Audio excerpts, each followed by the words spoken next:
Hello guys! For today's video, ayan, gagawa ko ngayon ng low carb cake. So, easy lang po siyang gawin. So, first, ito yung parang flour niya. Ayan. Ayan natin. So, bali, kompleto na ito lahat, halos. This is my first time kong gagawin ito. Yung pinag-isipan ko pa talaga, no? Kasi nga dahil mga kami, may mga sakit kami na diabetes. So, careful lagi sa aming mga kinakain. So, ito yon. Tapos, 4 na. Hindi ako marunong mag-bake pero kailangan kong subukan. Ala, basag na pala yun. Ano ba yun? Wait lang, hala, parang basag. Hala guys, basag na yung mga itlog.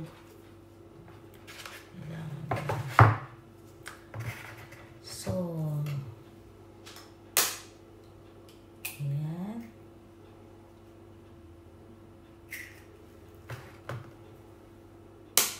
Apat na itlog. Okay. Paano ba? Ayan.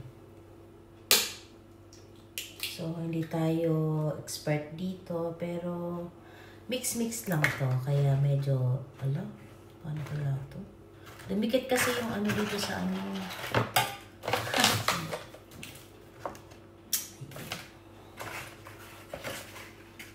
Tingnan nyo guys, dumikit. Ay! Ay! Sorry. Nagkamali pa. Ayan. It's okay. Kami rin naman kakain. Tapos, ayan. 4 na itlog. Tapos, itong 84 na, diba 84 ba yun na dito sa nakalagay. Grams na oil. Yan. So, lagyan na natin. Tignan nyo, guys. Yan. Lagay. Tapos yan, mix-mix na yan. Mix lang.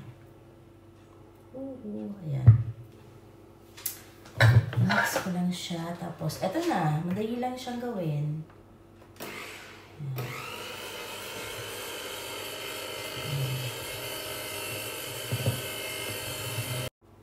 Ngayon guys, ilalagay ko na yung aking mga na-bake na halong na-mix pala. Okay.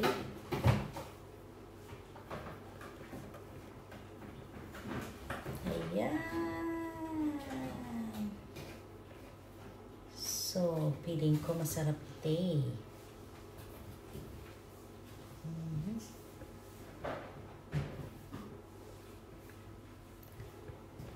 So, mamaya guys, abangan nyo na lang ang kahihinat na nitong aking niluto.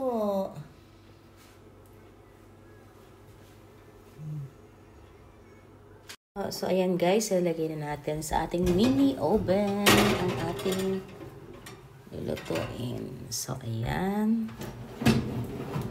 So, iset natin sa 45 minutes and then 100 60. That is 150. So like that. Yan, wait na lang natin maya. So guys, yan, ito na siya.